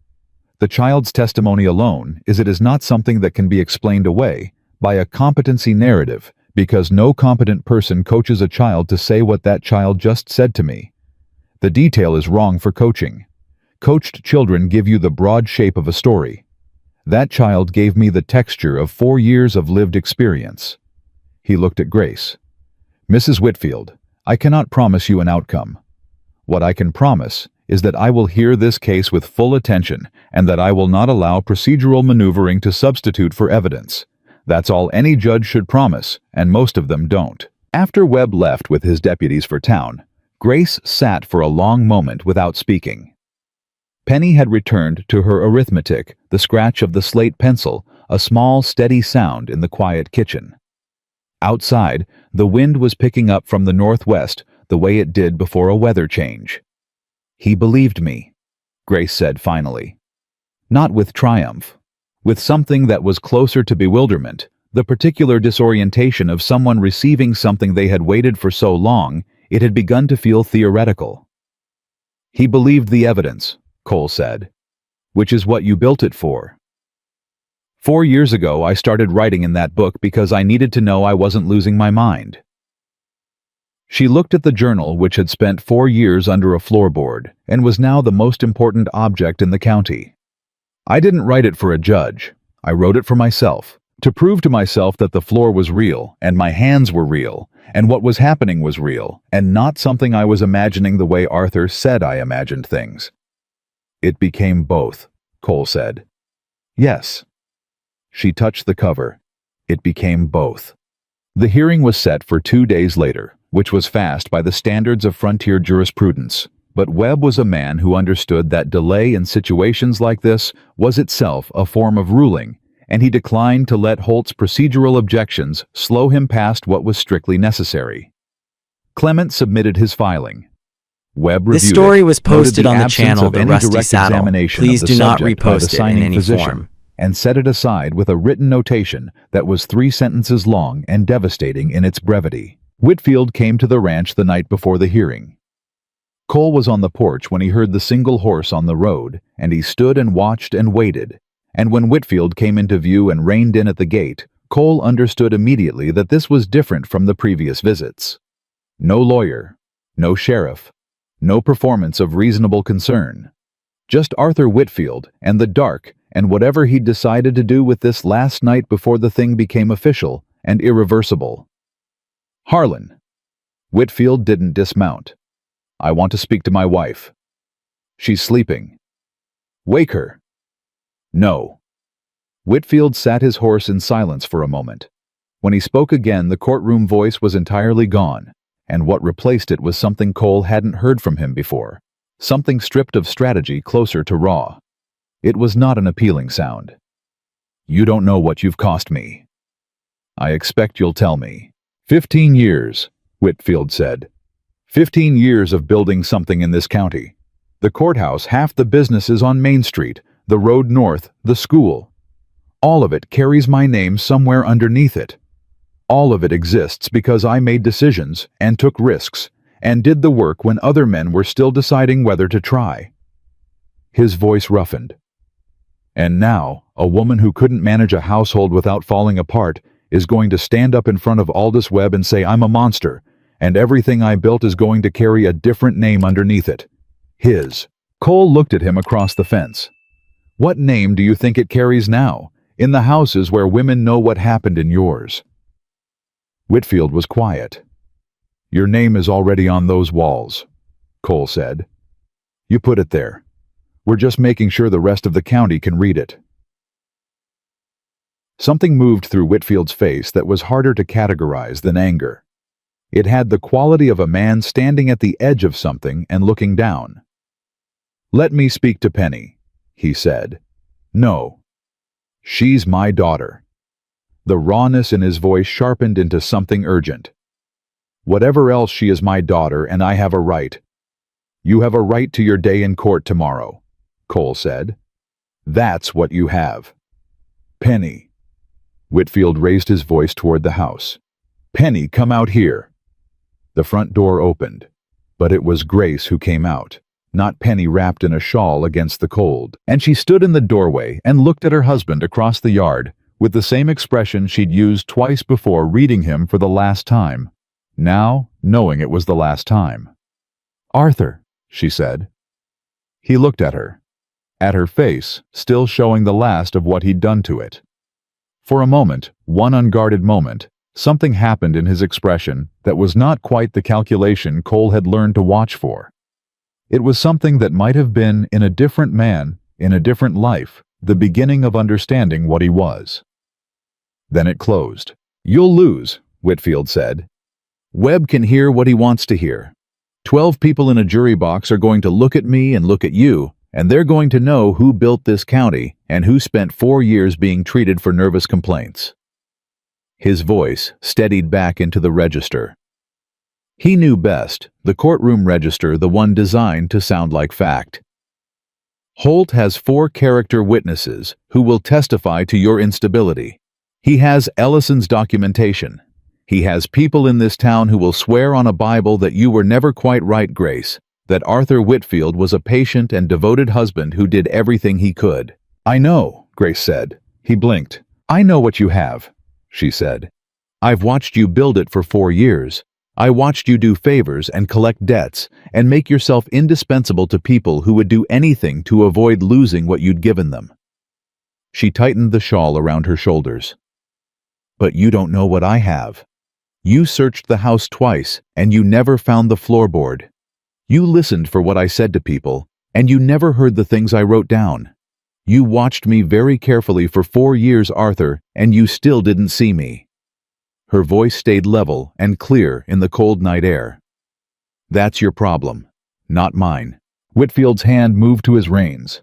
His horse shifted under him. "Tomorrow won't go the way you think it will." "Maybe not," Grace said.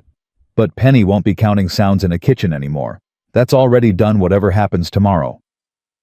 He looked at the house for a moment at the lit window where Penny's small shadow was visible standing back from the glass, the way she'd learned to stand back from things watching. Then he turned his horse and rode back toward town without another word, and the sound of hooves on dry road faded into the kind of silence that followed things that were finished. Grace stood in the doorway until she couldn't hear him anymore. Then she looked at Cole. "He's going to fight tomorrow," she said. "I know. Holt is good, better than I think Webb realizes." "Webb's been at this 9 years," Cole said. "He knows what good lawyers look like." Grace nodded slowly, working through something. "The book," she said. "When they read entries in court, when Holt gets to ask me about them, he's going to try to make them sound like the record of an unstable woman obsessing over ordinary conflicts. He's done it before with other things. He takes a true thing and holds it sideways until it looks like something else.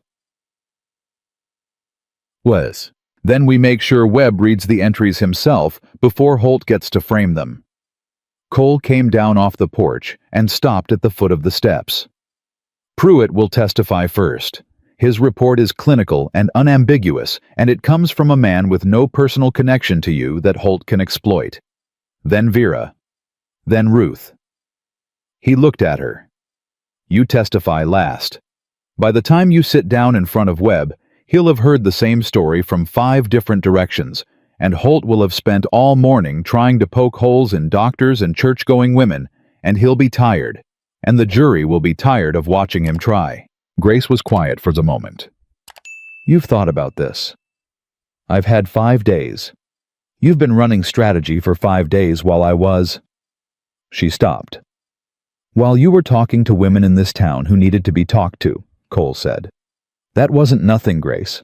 Vera Hutchins has 3 more signed statements in her desk from women who came to her in the last 4 days because they heard what you were doing, and they wanted to add their names. 3 women who saw things and said nothing, and have been waiting for somewhere to put what they know." Something shifted in Grace's expression, the particular shift of someone receiving information that changes the shape of what they thought they were doing. "I didn't know that. Vera wanted to tell you tomorrow morning. I'm telling you tonight because you need to sleep, and you won't sleep if you spend the next 6 hours calculating odds." Cole looked at her steadily. "You are not alone in that courtroom tomorrow. You were alone for 4 years, and you built something out of nothing. And you got yourself and your daughter out. And now there are 8 people lined up to stand beside you in front of a circuit judge." He held her eyes. "That is not a small thing." Grace looked at him for a long moment.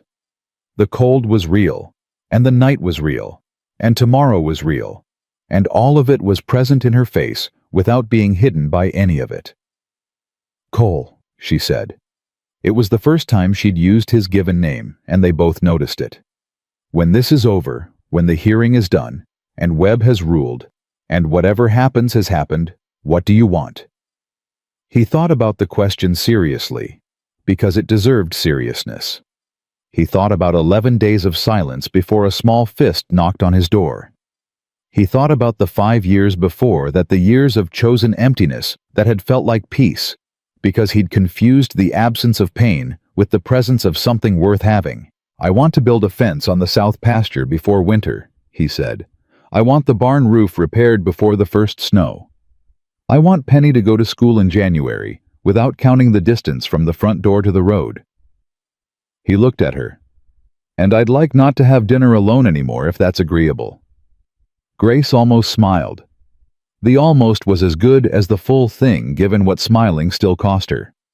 "That seems like a reasonable set of wants." I thought so. She went back inside. Cole stayed on the porch and watched the road for another hour, rifle across his knees, the way he'd spent 4 of the last 5 nights, while the wind worked at the corners of the house, and somewhere in the far pasture, Ajax moved and settled and moved again. In the morning, they would ride to town. In the morning, Grace Whitfield would sit in front of Aldous Webb and open the book that had lived under a floorboard for 4 years, and the truth that had been written there in secret would be said aloud in a room full of people, some of whom wanted it to be true. This story and was some of whom posted on the needed it channel not to The be, Rusty Saddle. and some of Please whom do not were still repost it in deciding. any form. In the morning, Penny would sit beside her mother and count the chairs in the courtroom and the number of people in each row and the seconds between question and answer, the way she counted everything, the way she had learned to measure a world that had not always been safe to simply live in. But tonight, the door was latched and the lamp was lit and the book was on the table where it had been for 5 days out in the open, not under any floorboard, not hidden from any set of hands that might come searching. Cole looked at the stars coming through the cloud breaks and thought that Margaret would have had an opinion about all of this, sharp and particular and probably correct. And he felt the familiar ache of that, and let it be what it was. Not a wound anymore, more like a scar that pulled when the weather changed, a reminder of something real that had been and was not gone just because it was over. He thought he was ready for tomorrow. He thought Grace was ready, which mattered more. He thought Penny had been ready for 2 years, which was the thing he was least able to sit with quietly, and so he didn't try to sit with it quietly. He just let it be true and let it make him angry in the clean, useful way that anger could be when it had somewhere to go. Tomorrow, it had somewhere to go. The courtroom in Caldwell held 43 chairs. Penny counted them twice before she sat down, moving her lips, silently touching each row with her eyes, the way she touched fence posts and window panes, and anything else that needed to be known precisely. 43 chairs, and every one of them filled, which told Cole something about how thoroughly the story had moved through this town in 5 days. People who owed Arthur Whitfield were there. People who feared him were there. People who had looked away from Grace's face for 4 years were there, sitting with the particular stillness of individuals who had not yet decided what they believed and were waiting to be shown. Whitfield sat at the plaintiff's table with Gerald Holt beside him, both of them composed in the way of men who had prepared carefully and trusted their preparation.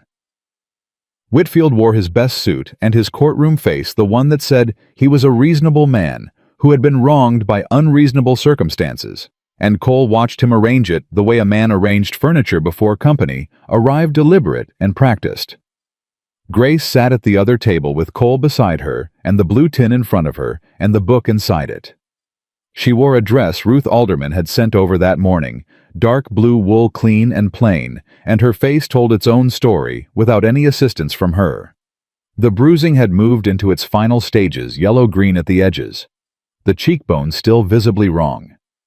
She sat straight and kept her hands still on the table and looked at the front of the room, and she did not look at her husband. Penny sat in the first row of chairs directly behind her mother, beside Vera Hutchins, and counted things.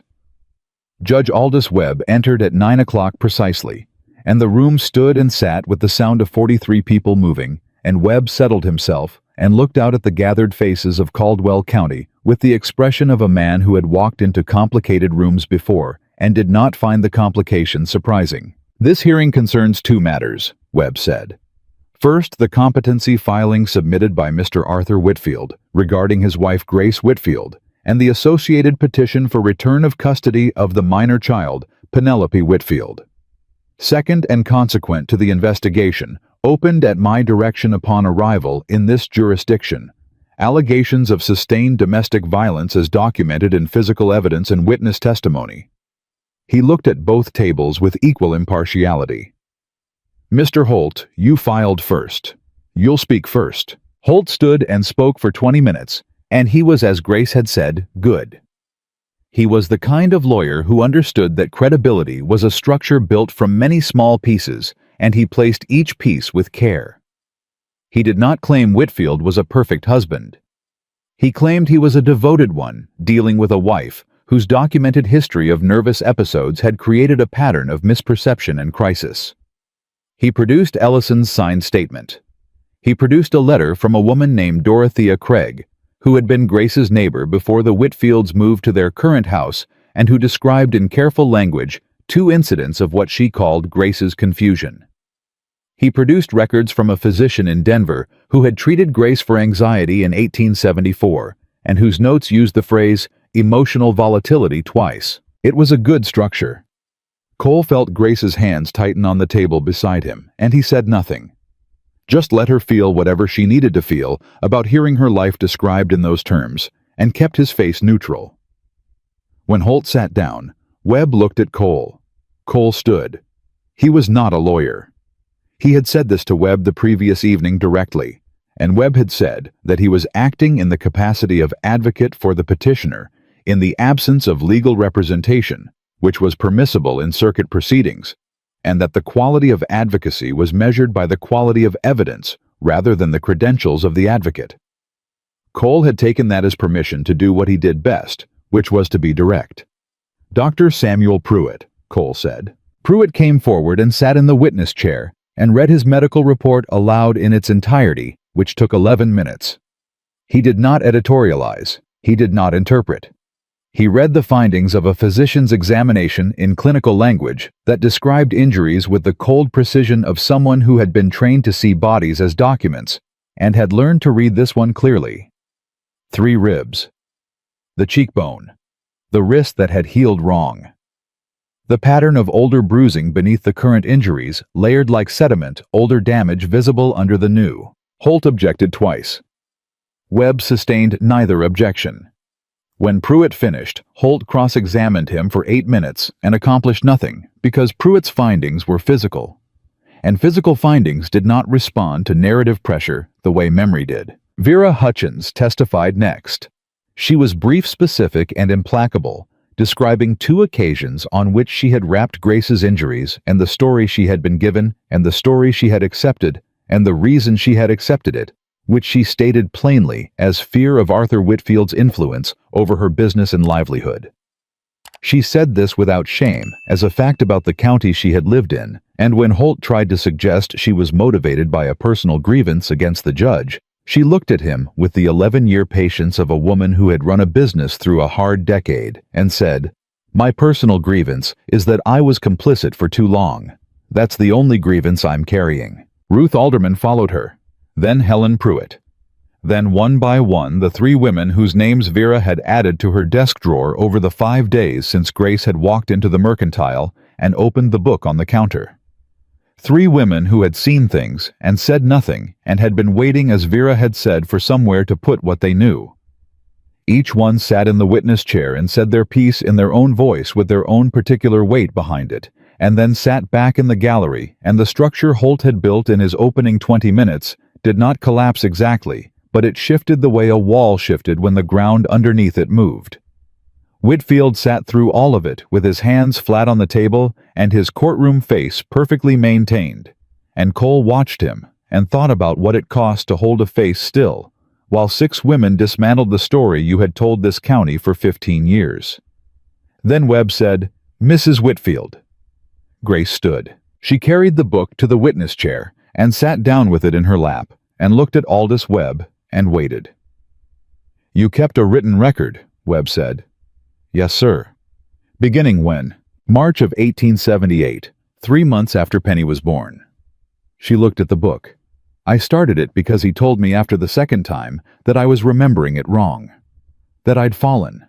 That I was confused about what had happened."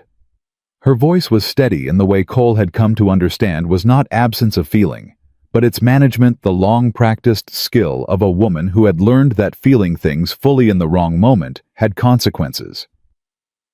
"I started writing it down so that I would have something outside my own memory, something that couldn't be told it was wrong." "Read me the first entry," Webb said. She opened to the first page and read. Then Webb asked for the 7th entry, and she read that. Then the 15th. He did not ask for the worst ones, Cole noticed, and he understood why Webb was a man who knew that the worst entries would look like peaks of crisis could be framed by Holt as evidence of escalating delusion. The middle entries, The ordinary entries, the ones that described violence in the same calm, matter-of-fact tone as one would describe a change in weather. Those were the ones that could not be explained away, because no one inventing a record of abuse would have invented the mundane ones. March 19, 1879. Hit across the left ear because supper was 20 minutes late. Hearing in that ear was wrong for 4 days. Told no one. September 4, 1879. Grabbed by the hair and pulled down the back stairs. Told Vera Hutchins I'd slipped on the top step. February 11, 1880. Penny was in the kitchen. She saw. She did not cry. She is 3 years old, and she did not cry.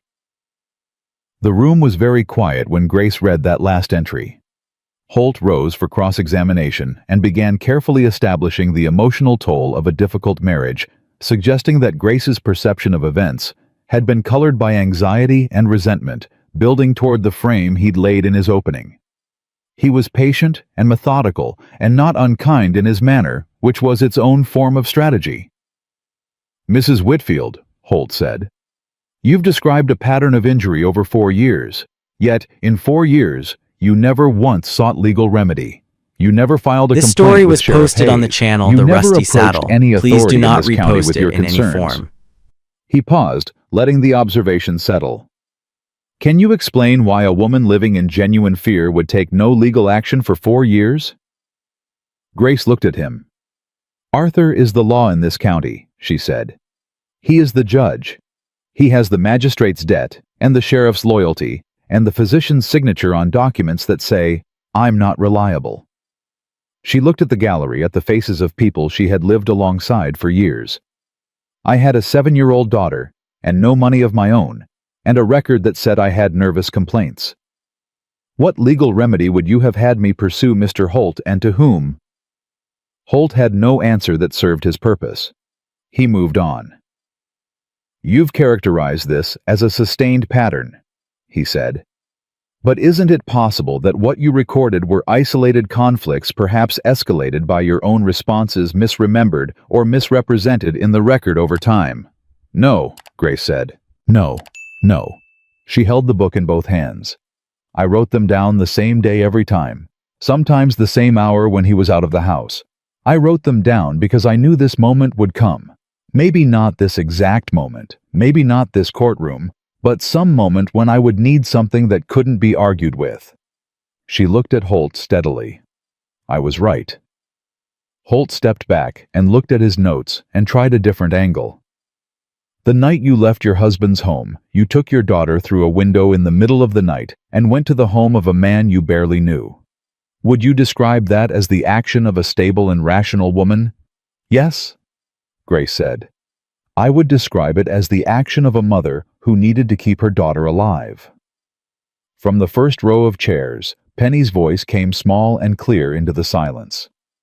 "She wasn't in the middle of the night," Penny said. "It was 10:17. I counted. Several things happened at once. A sound moved through the gallery that was not quite a laugh and not quite a gasp, but something between the two, the sound of 43 people releasing breath they hadn't known they were holding." Webb raised his hand for order and got it quickly. Holt closed his notebook. And Arthur Whitfield, for the first time in the hearing, looked at his daughter. Penny looked back at him. Directly, without flinching, with those eyes that had learned to watch everything closely because everything had needed watching. Then Penny looked away back at her mother in the witness chair, and her expression settled back into its usual patient attention, and she resumed counting something quietly, and the courtroom came back to itself. Webb looked at Penny. "Young lady, I have a few questions I'd like to ask you. Will you come up here?" Penny came forward and stood in front of the witness chair, rather than sitting in it because she was not quite tall enough for sitting to be comfortable, and Webb adjusted without comment. He asked her straightforward questions in plain language, and she answered them the same way. When had she first practiced the route to Cole's ranch? What had she understood the practice to mean? What had she counted the night she ran? What had the counting told her? She answered each question with the same matter-of-fact precision she used for arithmetic, and the answers were not dramatic, and they did not need to be. Penny, Webb said at the end. Do you want to go home with your father? No, sir. Why not?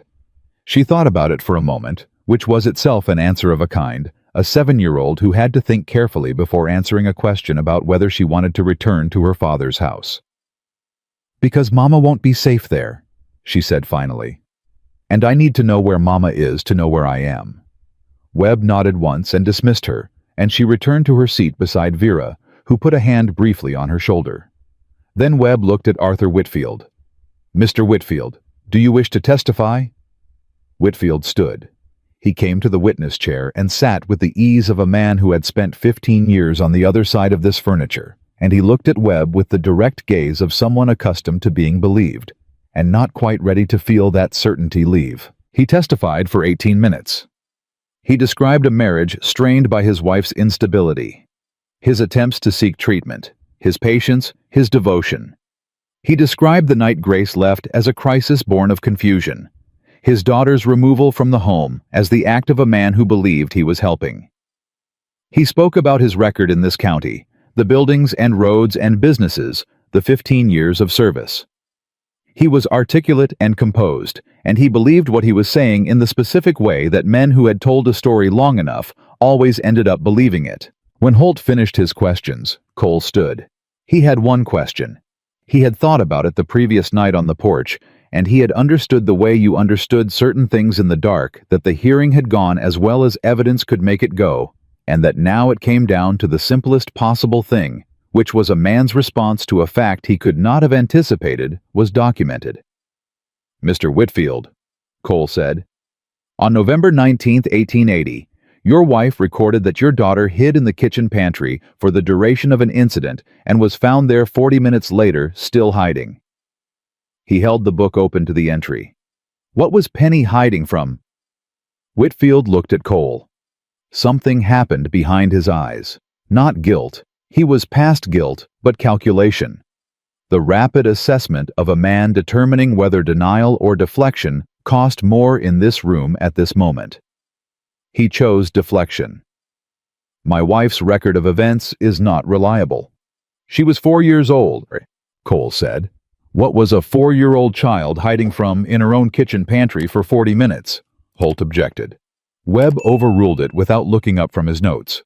Whitfield said nothing. No further questions, Cole said, and sat down. Webb called a recess of 30 minutes. Cole sat with Grace at the table while the room emptied around them, and Penny came through the gate in the railing and pressed against her mother's side, and Grace put her arm around her daughter and held her there. Neither of them speaking, both of them doing the thing that people who had survived hard things knew how to do. They waited, and they were together while they waited. And that was enough for right now. Webb returned at the end of 30 minutes, and the room filled back up and settled into the particular silence of people about to receive something they could not undo. I have reviewed the documentation presented in this hearing, Webb said without preamble, without performance. I have heard testimony from 6 witnesses for the petitioner, 2 witnesses for the respondent, the minor child and the petitioner herself. I have read 47 entries in a personal record maintained over 4 years. He looked at Whitfield. I want to address the competency filing first. Whitfield's hands pressed flat to the table. The competency filing is dismissed, Webb said. A document signed by a physician who has not examined the subject in 2 years, produced at the specific request of the party filing against her, carries no evidentiary weight in this court. More to the point, the testimony and documentation presented today constitute overwhelming evidence that Mrs. Whitfield's perceptions of her own life are accurate, detailed, and confirmed by multiple independent witnesses. She is not confused. She is not delusional. She is a woman who has been told she is confused and delusional by a man who benefited from her believing it. He paused. That filing is dismissed, and I am noting in my record that it was filed in bad faith. Holt opened his mouth. Webb looked at him, and Holt closed it. On the matter of the petition for custody of the minor child, Penelope Whitfield custody is granted to the mother, Grace Whitfield, effective immediately. Mr. Whitfield is prohibited from contact with his wife or daughter without court sanction until the criminal matter is resolved. Webb set down his pen. On the matter of the criminal inquiry, I am referring the documentation collected in this hearing to the territorial prosecutor with a recommendation for charges of sustained assault, which in my review of the record represents the appropriate characterization of what occurred in the Whitfield home over 4 years. Sheriff Hayes will take Mr. Whitfield into custody at the conclusion of this hearing, pending arraignment. The room moved.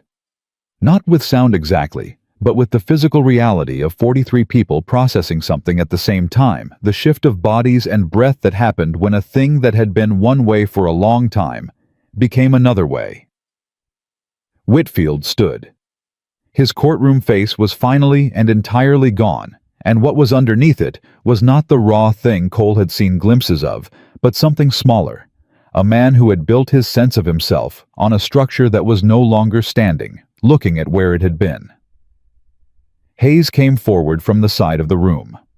Whitfield looked at the sheriff, the man who had carried his water for 12 years, who had sat his horse in front of Cole's porch and said domestic situations, and Hayes met his eyes and then looked away and put his hand on Whitfield's arm, and Whitfield allowed himself to be led out. The room erupted, then the contained sound of 43 people deciding they were now permitted to react, and in the middle of it, Grace was very still. Cole looked at her. She had both arms around Penny, who had come through the railing and pressed against her mother when the ruling was read and had not moved since. Grace's face was doing several things at once, none of them fully expressible, and Cole did not try to name them. He just sat beside her and let the room be loud around them and let her have whatever she was having without requiring it to look any particular way. After a moment, Penny looked up at her mother. 43 chairs, Penny said. And every one of them was on our side at the end, even the ones who came for Papa. She considered this. I think that's a good number. Grace laughed. It came out broken at the edges, half dissolved by everything that surrounded it. But it was real, and it was hers, and it was the freest sound Cole had heard from her in the 11 days since a small fist had knocked on his door in the dark. That's a very good number, Grace said. The weeks that followed had the quality of ground settling after long pressure. Whitfield's arraignment moved through the territorial system with the momentum of a case built from 4 years of documentation and 8 willing witnesses, and Holt, who had a lawyer's instinct for losing positions, negotiated a plea that kept the proceedings from requiring Grace to testify again in a criminal proceeding, which was the one mercy the process offered her, and she accepted it without guilt. The county found itself gradually in the process of remembering who it was, without Whitfield at its center. Some businesses struggled without the credit lines he'd controlled. Some people left. Others stayed and discovered that the town worked differently, than it had more slowly in some ways, and more honestly in others, which was an exchange most of them decided they could accept. Vera Hutchins organized what she called a practical society, which met on Tuesday evenings above the Mercantile, and which was nominally about charitable works, and was in practice about making sure that what had happened to Grace Whitfield was the last time something like it happened in this county without anyone speaking. Ruth Alderman's husband preached a sermon on the third Sunday after the hearing that did not mention names, and did not need to. He preached about the difference between peace and silence, and about how a community that confused the two would eventually lose both. His congregation was smaller than it had been, and more attentive. Grace and Penny moved back to Cole's ranch. There had been no formal discussion about this, no proposal or negotiation. It had simply become true the way things became true when they were the right shape for the space available. Grace managed the household accounts with the same meticulous attention she'd brought to the blue tin and its contents, and the ranch's finances improved within 2 months in ways that Cole, who had managed them with the minimum competence required for survival, found both impressive and mildly humbling. Penny started school in January. She walked the distance from the ranch to town on the first morning and told Cole afterward that it was exactly 44 minutes if you kept a steady pace, and that the schoolroom had 28 desks, and that her teacher, Miss Clara Howe, had kind eyes and a firm voice and did not seem like the kind of person who told children they were imagining things. On a January evening when the first real snow of winter had come, and the ranch was quiet with it. Cole sat at the kitchen table after supper while Grace washed dishes, and Penny drew careful diagrams at the other end of the table, numbering each element with the precision of an engineer. "What are you drawing?" Cole asked. "The route," Penny said. She didn't look up. "From here to town, and from town to Miss Howe's school, and from the school back here. All the distances and the turns." She made a small notation. "I'm making a map." "You don't need to know the route like that anymore," Grace said from the basin, her voice easy. "You're not running anywhere." "I know." Penny added another number to her diagram. "I'm making it because I want to know the shape of where I live, not for running, just for knowing." She looked up at Cole. "Is that all right?" Cole looked at this child who had counted her mother's sounds in a kitchen for 2 years, and practiced an escape route at 5 years old, and run barefoot across 3 miles of dark country, and stood in a courtroom and told a circuit judge the precise time she'd left her father's house and the exact number of sounds that had preceded her leaving. "That's more than all right," he said. Penny returned to her map. Grace dried her hands on her apron and came to the table and sat across from Cole, and looked at the map taking shape under her daughter's careful hand. The roads and distances and landmarks of a life that was being learned now, not as terrain to flee across, but as home to inhabit. The measurements of safety rather than the mathematics of escape. Outside, the snow came down in the way of serious snow, the kind that committed, and the ranch settled into the warmth of its own walls. And Cole looked at the two of them across the table. The woman who had written 47 entries in secret and carried them out of a burning house under her arm, and the child who had counted her way through the dark to a lit door and knocked and understood in the particular way that men who had been empty a long time understood abundance when it finally arrived that what was in this room was everything. The counting had not stopped. It would probably never stop entirely, because counting was how Penny understood a world she had needed to survive, and the habit of survival ran deeper than safety could reach in a single winter. But the numbers meant different things now. They measured maps instead of exits, distances between places she was going rather than distances between herself and somewhere safe. Grace had stopped counting the days between violence. She counted other things now. The weeks since the hearing, the entries in the account book, the names of the women who came to Vera's Tuesday meetings. The slow accumulating evidence that the world she was building was solid enough to stand on. And Cole, who had once counted 11 days of silence as a kind of achievement, had stopped counting silence altogether. There was too much else to count. Too many evenings like this one, warm and ordinary, and entirely without the quality of waiting for something bad to arrive. A 7-year-old girl had run 3 miles in the dark and knocked on a door that opened, and from that single act of desperate trust, the whole shape of things had changed, not easily, not without cost, not without the particular damage that came from fighting for truth in a county built on the comfortable lie, but changed fully and permanently in the way that things changed when the people who needed to speak finally found somewhere to put their voices. Penny looked up from her map and counted the candles on the table 1 through 3, and announced that 3 was a good number for a winter evening, and Grace said it was indeed. And outside, the snow kept coming, and inside this plain ranch house on the edge of Caldwell County, the counting meant something different now. It meant they were home.